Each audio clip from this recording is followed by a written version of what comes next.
Fall 2021, what a way to end the year and to say goodbye to 2021. Fall was an amazing season, not only for anime, but a ton of different content and mediums out there. I'm talking movies, I'm talking video games, and yes, of course, I'm talking our favorite medium, which is anime. Fall 2021 was just freaking awesome, and it's definitely going to be one of those memorable ones for me personally, because obviously we definitely do the anime channel. We cover all types and all sorts of anime here seasonally throughout each and every season of anime, but we also do cover gaming as well. If you guys didn't know, I also do run a gaming channel. That gaming channel I'll put like right over here right now. It's gonna be right here, so I'll put the gaming channel right here. If you guys want to go check that out, make sure you guys go check it out. It is in the description. I'll put it in the pinned cards as well. But we cover a gaming channel as well, so we cover, two really huge mediums and two really huge kind of like content demographics out there. And fall 2021 was definitely a part of the year to really just remember. But of course, you guys follow, you guys subscribe. For those of you who are, around like 80% are, and so subscribe for me right now. So those who do, though, you guys follow for the anime content. And the anime was just complete fire for 2021 with a lot of anime that was completely memorable, hidden gems, anime you might not even have watched yet, but it was freaking fantastic. So let's go ahead and talk about the top 5, for me personally, anime of the fall season. And the first one that we're going to start with, of course, is Mushoku Tensei Part 2. So Mushoku Tensei came out the gates on complete fire in 2021, and for me, it completely blindsided me because I was not expecting this anime. I didn't know anything about it prior. I didn't read any of the light novels or the manga, so it was a complete surprise and delight. But little did we know that we're going to have to wait even longer for the second half of Mushoku Tensei, and it got pushed back to the fall. Now, thankfully so, because it definitely made fall amazing and fantastic. We finally got to continue the journey with Rudy, with Ruijerd, and with Eris as they were trekking their way out of the demon continent to the central continent to find their homes, to find Rudy's home, to find Eris's family, and to try and put back a semblance of what they had before the huge Mana disaster happened. Now, depending how long or how much you watched of it, or if you even finished it at all, I don't want to spoil anything, but what I will say is Part 2 was by far a masterpiece class of anime that I have now rewatched like 3 times. I'm talking amazing fight scenes. I'm talking about emotional impact. I'm talking about world building like beyond the likes of that we've ever seen before in anime. I'm talking serious plot and character development. There was everything in Mushoku Tensei 1 and Part 2. Core 2 was just completely, absolutely, and utterly amazing. And the way that they left us off with that hunger and desire for more just continues to show me that they know exactly what they're doing over there at Studio Bind. And I am so excited for what comes next for Mushoku Tensei as a franchise, but it definitely left by a huge impression for us in the fall of 2021. The next anime on my list, guys, is Komi Can't Communicate. This was an anime I was looking forward to, honestly, for most of the year, ever since I saw the first kind of like Netflix trailer. This follows a young woman who is just basically just social, like just completely socialistically shut down, and she just can't even verbalize words almost entirely. And she has to get her whole world open by somebody that she just happens to sit next to one day. And this is like a romance love story that is also a story about a character getting built. And it tackles a very unique and very specific niche kind of issue that plagues a young woman, but it does it so, and it does it so gracefully, and it does it so naturally. It's just a complete joy to watch, and it has comedy and comedic genius. It's beautifully well written. It has just amazing art with all the different ways that Komi can be very expressive without using any words whatsoever. And when she does, it is like the highlight of each episode that she decides to speak. Komi Can't Communicate is just one of those anime that is definitely super memorable, and I hope that a lot of people were watching it on Netflix. We know that it did for sure get a season 2, and it got a season 2 announcement that is coming in April, so it must be doing pretty swell, and I cannot wait to watch more of 𝐒𝐿 communicate, but it left an impression in me personally in the fall.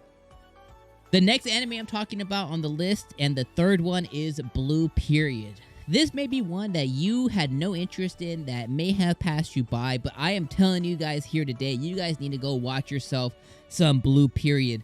This follows a young man who was kind of a teen rebel in a sort. And I'm talking about this dude is out in high school smoking and drinking and out till 4 a.m. He's still doing his studious things. He's still studying to not burden his parents, but he was like a very scholastically inclined teen rebel. And he is, again, struggling to try and get through and into art university. And it's just an amazing story. And I'm not one who has any true interest in art. I respect it. I have no artistical bones in my body. I can draw a little bit, but nowhere near anything that would be called actual art. And it's just one of those things that, you know, I never thought I'd be so interested in it, but that's what is amazing and beautiful about this anime, is that it makes you interested in something that you may have never even given a second glance at. So I would definitely highly recommend Blue Period to anybody getting into the anime genre, and it's also another one on Netflix that needs some support, and I definitely incline you guys to go watch it, because it definitely made fall 2021 extremely enjoyable. Now, my next anime on the list guide is it is Banished from the Hero's Party. I decided to live a quiet life in the countryside. Each and every season, it just feels like the mangakas and the people creating these anime and these mangas and light novels, they're like doing these little boxing matches for who can create, who can one-up the longest titles. I'm just waiting for a whole entire soliloquy paragraph, this huge thing to be, you know, one time I went down the street and accidentally tripped on a rock and then became demon lord of an empire and took over the empire and kicked the prince out, you know, like some crazy name. Like, these anime titles are getting longer and longer. But regardless, Banished from the Hero Party is definitely one that was a awesome treat for the fall season. It was slice of life that was done so well. I mean, it was well written. It had a beautiful character development.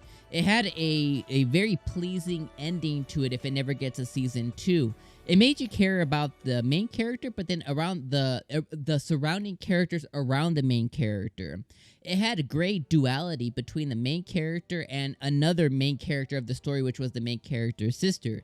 It was able to do duality very well and give you these dual parallel stories that was just a beautiful thing to watch, and it was a beautiful thing to see. And I definitely love and recommend Banished from the Hero's Party. Now, the next anime on the list, guys, is one that I didn't think, if you told me in 2020 or the beginning of 2021 that I'd be talking about, that I would be talking about it here. World's finest assassin gets reincarnated in another world as an aristocrat. Again, boxing match for longest possible anime title that there could be out there.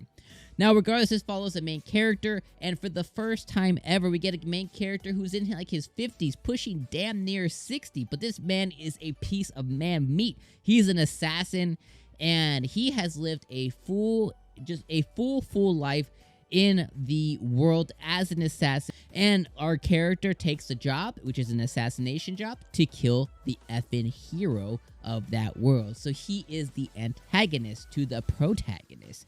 And it's just an amazing story. It follows him growing in that world, becoming an assassin in that world, but finally, for the first time ever, finding himself in that world. He still has the same job title, but now he's no longer a tool. He gets to make his own decisions, and those decisions that he ends up making are ones that the people behind him will support, whether he decides to kill or not kill.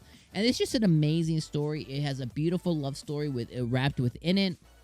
It's just a twist on the isekai genre that I just love to see, and it left a little bit to be desired. Therefore, there will definitely be a season 2, but this one just blew me away. Awesome OP, awesome ED, beautiful characters, great. If you like a little ecchi sprinkle on there, but just tastefully, nothing that's too crazy. This definitely has it. I'm talking about cute girls, cute characters, cute man characters as well. I mean, I'm talking like this dude before, before he got reincarnated. I mean, like, he was what every man desires to be, like, just this buff piece of just, gorgeous man, and it has everything that you'd be looking out in for an anime. And I think that if you didn't give this a shot because you read it and you thought that it was just too like everything else, I'm telling you, give this one a shot. It is amazing, and it was just an absolute delight for the fall season. So now that we've talked about anime, let's talk about video games, the other genre that I never have covered here on the channel before, but it is a huge part of who I am as a person. Like I said at the top of the video, I run another YouTube channel with my wife, and we are a complete gaming channel. I'm talking about how-tos, guides, reviews, and we live stream at least 3 days a week. So again, if you guys are interested in gaming whatsoever, please go check out our other YouTube channel. Go subscribe over there. Only subscribe, though, if you are truly interested in gaming. You don't need to feel like you need to subscribe just because you follow this channel whatsoever. But if you do have any kind of interest whatsoever in the gaming world, I definitely encourage you to go subscribe. We typically mostly just cover Nintendo games, but sometimes we go beyond a broader range of that.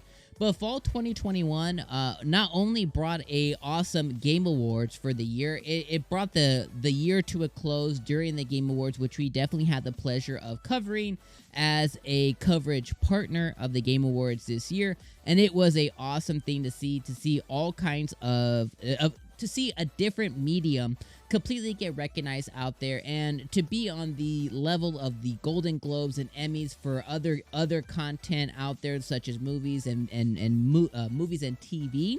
But we got to see that same kind of recognition, but for the gaming world, and it was an awesome thing to be a part of. Ultimately, the game of the year was won by It Takes Two, which was a game that I didn't personally enjoy, but again, it's just the gaming world completely getting recognized out there, and it was just awesome to see.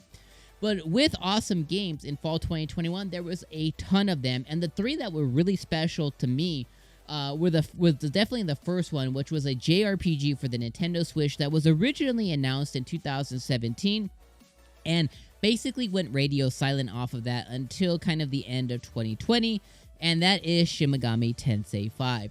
Now, Shin Megami Tensei 5 is definitely a game within a niche genre, which is the JRPG genre, but it is by the awesome people over at Atlus who have created the Persona series and, of course, the Shin Megami Tensei series. And this game was super important to me. It was so much so important that it cracked my top 10 games of all time. The moment that I was done with this game, not only did I review it for the gaming channel, not only did I put out a ton of how-to videos for it, as soon as I was done, I went back in and did a complete vanilla run. As soon as I was done after that, I went back in and did a new game hard mode. I did a new game plus hard mode run. And I never do these things with video games. So when a video game is truly special to me, it means that I jump right back in because I am just hungry for more. And that's what I got with Shin Megami Tensei 5. It is a awesome RPG game that I recommend to anybody in the JRPG genre if they're looking for something that is awesome. It's around a 50 or 55 hour experience, and I will tell you up front, it is hard AF. Like, it is hard. But it is one of those games that is rewarding, and it's never harder than it needs to be. If you play it right, if you play your cards right, if you min-max and you grind, and you are able to build your demons and everything that goes along with the game, you're going to have an amazing experience. And you follow probably one of the most beautiful characters, the Nahobino, which is the main character of the game that you play, which you can name whenever you want. And it is just an awesome tale about good versus evil, and where you have a part to play within that power struggle between angels and between demons. And you can choose either path, the dark or the light, or you can fall in the middle, and you're going to get a bunch of different endings that will suit to how you ended up playing through the story of the game. This is a highly recommend for me, and I think it's one of the masterpieces of 2021. The next game that was super impactful for me was Metroid Dread. Me and the wife have been looking forward to Metroid Dread for a long time, and this is one of those ones I didn't know if I was going to like. I've never been much of a 2D platforming person. I spent many a years back in the early 90s playing these 2D type of games because that was the only thing available.